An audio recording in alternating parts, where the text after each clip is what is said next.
जय जगन्नाथ पिलामाने स्वागत करुछु सिटीर most important question को आज आम 15 मोस्ट इंपोर्टेंट क्वेश्चन करबा। तो प्रथम क्वेश्चन टी अछि कांडर बहिरावण को कौन कहा जाए।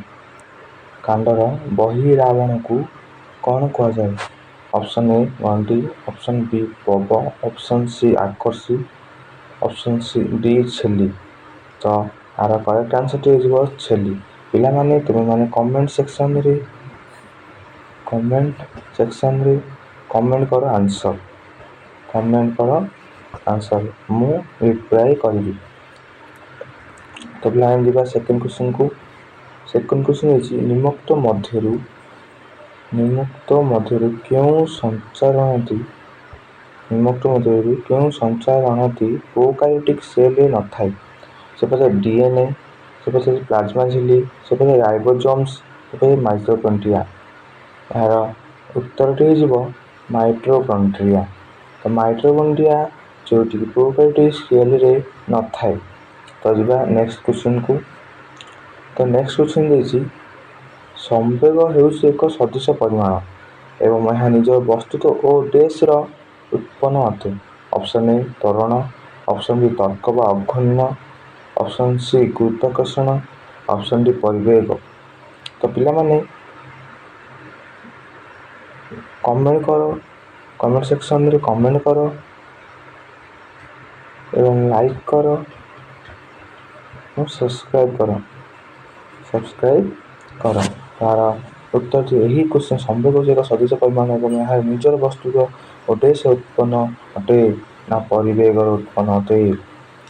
संवेग मीन्स मोमेंटम।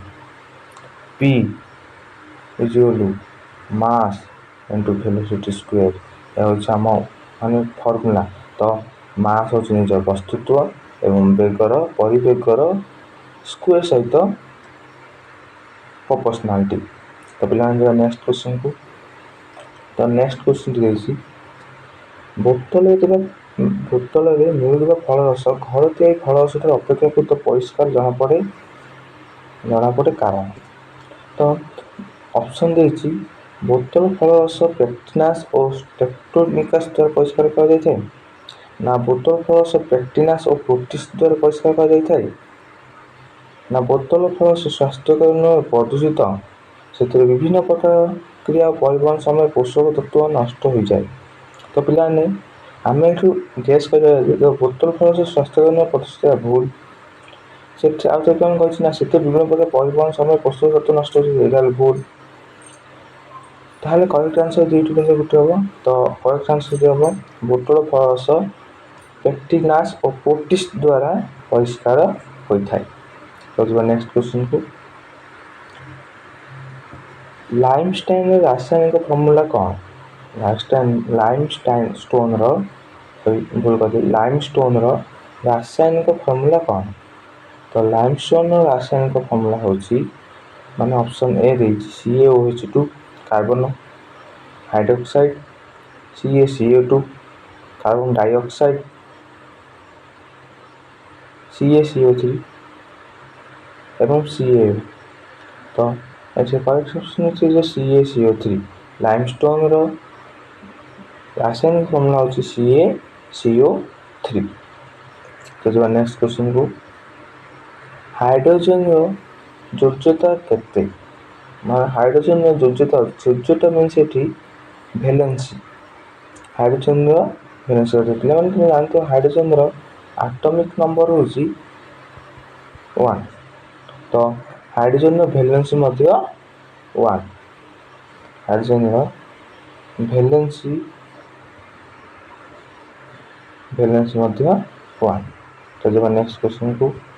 पिला माने एठी मन गोटे जिंस रखिबो कोन ना हाइड्रोजन नै कि माने atomic number 1 to atomic number 20 potassium पर्यंत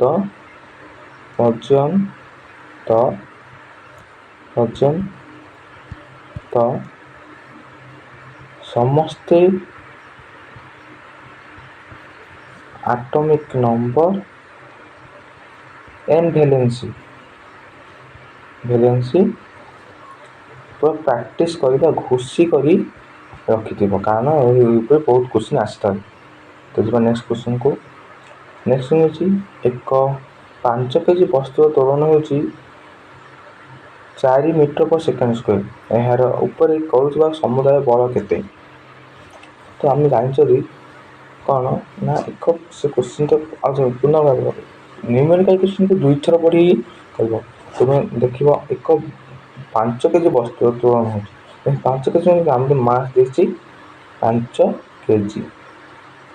ତାର ତ୍ୱରଣ ହେଉଛି acceleration equal to 4 metre per second square. ଏହା ଉପରେ କାମ କରୁଥିବା ସମୁଦାୟ ବଳ ଫୋର୍ସ। ତ force equal to mass into acceleration. ତ ମାସ୍ ଅଛି 5 କେଜି ଗୁଣନ 4, ଆନ୍ସର ଆଇବ 20 ନ୍ୟୁଟନ। ତ ଅପସନ୍ ଡି, ଏଠି ଅପସନ୍ ଡି ହେଇଯିବ କରେକ୍ଟ ଆନ୍ସର। ତ ପିଲାମାନେ ଯିବା ନେକ୍ସଟ କ୍ୱେଶ୍ଚିନ୍କୁ। ଶୁଖିଲା ବରଫ ଯାହାର ଏକ କଠିନ ରୂପ ତାହା ହେଲା। ଶୁଖିଲା ବରଫ ଅଛି ଏକ କଠିନ ରୂପ, ଶୁଖିଲା ବରଫର ଗୋଟେ କଠିନ ରୂପ ଅଛି, ତାହା କ'ଣ? ସେ ପଚାରିଛି ଅପସନ୍ ଦେଇଛି calcium carbonate, carbon dioxide, hydrogen peroxide, carbon dioxide. ତ ଏଠି କରେକ୍ଟ ଆନ୍ସରଟି ହେଇଯିବ କାର୍ବନ ଡାଇଅକ୍ସାଇଡ୍। କାର୍ବନ ଡାଇଅକ୍ସାଇଡ୍ ହେଉଛି ଗୋଟେ ଶୁଖିଲା ବରଫ ଯାହାର ଏକ କଠିନ ରୂପ। ନେକ୍ସଟ ଯିବା କ୍ୱେଶ୍ଚିନ୍ଟି ଦେଇଛି ନିମ୍ନଲିଖିତ ମଧ୍ୟରୁ କେଉଁଠି ପ୍ରନିଷ୍ଠୀୟ ଶୈବାଳ ଅଟେ? କେଉଁଠି ପ୍ରନିଷ୍ଠୀୟ ଶୈବାଳ ଅଛି? ତ ଅପସନ୍ ଦେଇଛି ସବୁଜ ଶୈବାଳ, ଅପସନ୍ ବି ଧୂସର ଶୈବାଳ, ଅପସନ୍ ସି ନାଲି ଶୈବାଳ, ଅପସନ୍ ଡି ନୀଳ ସବୁଜ ଶୈବାଳ। ତାର କରେକ୍ଟ ଆନ୍ସରଟି ହେଇଯିବ ନୀଳ ସବୁଜ ଶୈବାଳ। ପିଲାମାନେ ମୁଁ ଆଗକୁ ପଢ଼ିବା ଆଗରୁ ପୁନର୍ବାର କରିବାକୁ ଚାହୁଁଛି, ଯଦି ତୁମେମାନେ ସେକ୍ସନଟିକୁ ଲାଇକ୍ କରିନ ତାହେଲେ ଲାଇକ୍ କରିଦିଅ, ସେୟାର କରିନ ତାହେଲେ ସେୟାର କରିଦିଅ ଏବଂ ସବସ୍କ୍ରାଇବ୍ କରିଦିଅନ୍ତୁ। ପିଲାମାନେ ମୁଁ ଦେଖୁଛି କେତେ ପିଲା ଅଛନ୍ତି ଯେହେତୁ ଲାଇକ୍ କରିପାରୁନାହାନ୍ତି, ବଦଳରେ ଅନଲାଇକ୍ କରୁଛନ୍ତି, ଯାହାକି ମୋତେ ଡିମୋଟିଭେସନ୍ କରୁଛି। ତ ପିଲାମାନେ ତୁମମାନଙ୍କ ଲାଇକ୍ ହେଉଛି ମୋ ମୋଟିଭେସନ୍, ମୋତେ ମୋଟିଭେଟ୍ କରୁଛି ସେ ଭିଡ଼ିଓ ଅପଲୋଡ଼ କରିବାକୁ, କାରଣ ମୋତେ ବହୁତ ଭଲ ଲାଗୁଛି ଯେ ମୋ ଭିଡ଼ିଓ ବହୁତ ପିଲା ଦେଖୁଛନ୍ତି। ତ ସେଥିପାଇଁ ଟିକେ ଲାଇକ୍, ମୁଁ ବି କିଛି ଦରକାର ନାହିଁ, ଲାଇକ୍ ସେୟାର ଏବଂ ସବସ୍କ୍ରାଇବ୍ କରନ୍ତୁ। ମୁଁ ତୁମ ପାଇଁ ଆଗକୁ ମଧ୍ୟ ବହୁତ ଭଲ ଭଲ ଭିଡ଼ିଓ ଆଣିବି। ମୁଁ ଆମ ଭିଡ଼ିଓ ଅଲରେଡ଼ି 2ଟି ଲଙ୍ଗ୍ ଭିଡ଼ିଓ ବନେଇଛି, ଗୋଟିଏ ମ୍ୟାଥ୍ କ୍ୱେଶ୍ଚିନ୍ ଉପରେ ଆଉ ଗୋଟେ ସୋସିଆଲ୍ ସାଇନ୍ସ କ୍ୱେଶ୍ଚିନ୍ ଉପରେ। ମୁଁ ପ୍ଲେ ଲିଷ୍ଟର ଲିଙ୍କ୍ ମୁଁ ଡିସ୍କ୍ରିପ୍ସନ୍ରେ ଦେଇଦେଇଛି, ତୁମେ ଚେକ୍ କରି କ୍ଲାସ୍ କରିପାରିବ। ତ ଯିବା ନେକ୍ସଟ କ୍ୱେଶ୍ଚିନ୍କୁ। ନେକ୍ସଟ ଯଦି ଏକ ବସ୍ତୁ ଉପରେ କାର୍ଯ୍ୟ କରୁଥିବା ସେ କ୍ୱେଶ୍ଚିନ୍ଟି ଦେଇଛି ଯଦି ଏକ ବସ୍ତୁ ଉପରେ କାର୍ଯ୍ୟ କରୁଥିବା ବଳ ହେଉଛି 9 ନ୍ୟୁଟନ ଏବଂ ବଳ ଦିଗରେ ବିସ୍ଥାପନ ହେଉଛି 8 ମିଟର ହୁଏ, ତେବେ କାର୍ଯ୍ୟର ପରିମାଣ ମାପ କର।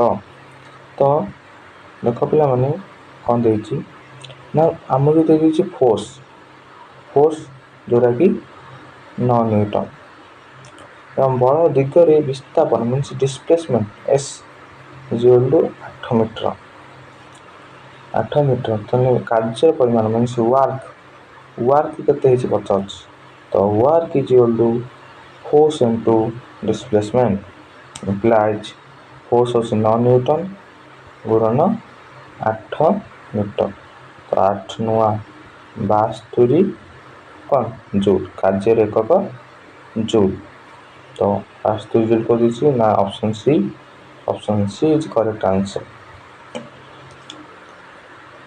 ପିଲାମାନେ ଏଠି କ୍ୱେଶ୍ଚିନ୍ ଦେଇଛି ନିମ୍ନଲିଖିତ କେଉଁ ରୋଗ ପ୍ଲାଜମୋଡ଼ିୟମ୍ ପରଜୀବୀ ଦ୍ୱାରା ସୃଷ୍ଟି ହୋଇଥାଏ ଏବଂ ସଂକ୍ରମିତ ଏନୋଫିଲିସ୍ ମଶା କାମୁଡ଼ିବା ଦ୍ୱାରା ପରଜୀବୀ ଗୁଡ଼ିକ ଲୋକଙ୍କ ଠାରେ ବ୍ୟାପିଥାଏ। ତ ଅପସନ୍ ଦେଇଛି ମ୍ୟାଲେରିଆ, ବାତ ଜ୍ୱର, ପକ୍ଷ୍ମକୋପ, ହଇଜା। ତ ଏହାର କରେକ୍ଟ ଆନ୍ସରଟି ହେଇଯିବ ମ୍ୟାଲେରିଆ। ମ୍ୟାଲେରିଆ ଗୋଟେ ଜ୍ୱର ଯାହାକି ପ୍ଲାଜମୋଡ଼ିୟମ୍ ପରଜୀବୀ ଦ୍ୱାରା ହୋଇଥାଏ ଏବଂ ଏହା ମାଇ ଏନୋଫିଲିସ୍ ମଶା କାମୁଡ଼ିବା ଦ୍ୱାରା ମାଇ ଏନୋଫିଲିସ୍ ମଶାଙ୍କ ଯେଉଁ ଲାଳରେ ଥାଏ ଆମକୁ କାମୁଡ଼ିବା ଦ୍ୱାରା ସେ ଲାଳ ବା ସାଲିରା ଆମ ଉପରେ ପଡ଼ି ସେ ଆମ ବୀଜାଣୁଟି ଆମ ଦେହକୁ ପରଜୀବୀଟି ଆମ ଦେହକୁ ଯାଇଥାଏ, ତାହାଦ୍ୱାରା ମ୍ୟାଲେରିଆ ହୋଇଥାଏ। ତ ଯିବା ନେକ୍ସଟ କ୍ୱେଶ୍ଚିନ୍କୁ। କ୍ୱେଶ୍ଚିନ୍ଟି ଦେଇଛି ଉଦ୍ଭିଦର ପ୍ରାରମ୍ଭିକ କୋଷର ହଇତ ଲବକ ମଧ୍ୟରେ କେଉଁ କାର୍ବୋହାଇଡ୍ରେଟ୍ ପାଇଁ ହୁଏ? ଉଦ୍ଭିଦର ପ୍ରାରମ୍ଭିକ କୋଷର ହଇତ ଲବକ ଉଦ୍ଭିଦର ପ୍ରାରମ୍ଭିକ କୋଷର ହଇତ ଲବକ ମଧ୍ୟରେ କେଉଁ କାର୍ବୋହାଇଡ୍ରେଟ୍ ପାଇଁ ହୁଏ? ତ ଅପସନ୍ ଦେଇଛି ଟିଟିନ୍, ଅପସନ୍ ମଣ୍ଡ ବା ଶ୍ୱେତସାର, ଅପସନ୍ ସି ଦେଇଛି ପେକ୍ଟିନ୍, ଅପସନ୍ ଡି ଦେଇଛି ଲିଗ୍ନିନ୍। ତ ଏହାର କରେକ୍ଟ ଆନ୍ସର୍ଟି ହେଇଯିବ ପେକ୍ଟିନ୍। ପେକ୍ଟିନ୍ ଦ୍ୱାରା ପ୍ରାରମ୍ଭିକ କୋଷର ହଇତ ଲବକ କାର୍ବୋହାଇଡ୍ରେଟ୍ ପାଇଁ ହୁଏ। ତାପରେ ଯିବା ନେକ୍ସଟ କ୍ୱେଶ୍ଚିନ୍କୁ।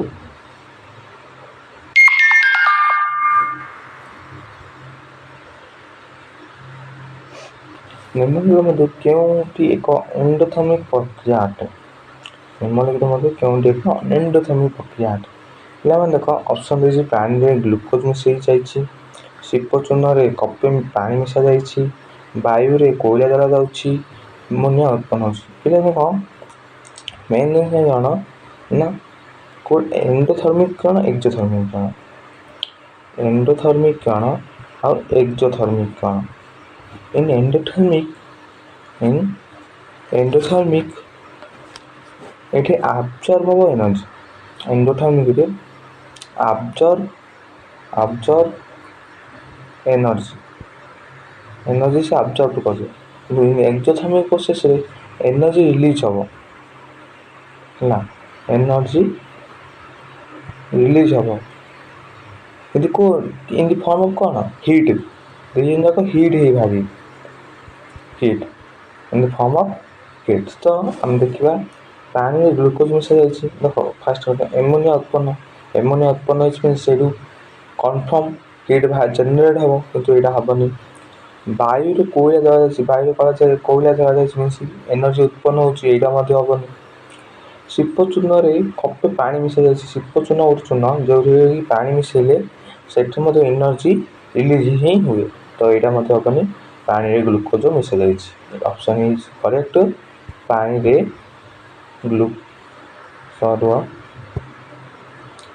ଗ୍ଲୁକୋଜ୍ ମିଳିଯାଇଛି, ସେଇଟା ହେଉଛି ଗୋଟେ ଏଣ୍ଡୋଥର୍ମିକ୍ ପ୍ରୋସେସ୍।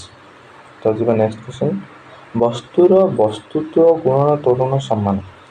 ବସ୍ତୁର ବସ୍ତୁତ୍ୱ ଗୁଣନ ତ୍ୱରଣ ୟୁଜୁଆଲି ଆମେ ଜାଣିଛେ ମାସ୍ ଇଣ୍ଟୁ ଆକ୍ସିଲରେସନ୍ ହେଉଛି ଫୋର୍ସ। ତ option C is correct answer. Option C is correct answer. ତାପରେ ଯିବା ନେକ୍ସଟ କ୍ୱେଶ୍ଚନ୍କୁ। ସେ ପଚାରୁଛି ନିମ୍ନୋକ୍ତ ମଧ୍ୟରୁ କେଉଁଟି ଏକ ଭୌତିକ ଧର୍ମର ଏକ ଉଦାହରଣ? ହେଉଛି ଘନତା, ଦହନଶୀଳତା, ବିଷାକ୍ତତା, ଜ୍ୱଳନ ପ୍ରକ୍ରିୟା ଉତ୍ତାପ। ତ ଏଠି କରେକ୍ଟ ଆନ୍ସର୍ ହେଉଛି ଘନତା। ଘନତା ହେଉଛି ଭୌତିକ ଧର୍ମର ଏକ ଉଦାହରଣ। ତ ପିଲାମାନେ ଆଜିର ସେକ୍ସନ୍ରେ ଆମେ 15ଟି ମୋଷ୍ଟ ଇମ୍ପୋର୍ଟାଣ୍ଟ କ୍ୱେଶ୍ଚନ୍ ଡିସ୍କସନ୍ କଲେ। ଯଦି ତୁମମାନଙ୍କୁ ସେକ୍ସନ୍ଟି ଭଲ ଲାଗିଛି ତାହେଲେ ଲାଇକ୍, ସେୟାର and ସବସ୍କ୍ରାଇବ୍ କରନ୍ତୁ। ସବସ୍କ୍ରାଇବ୍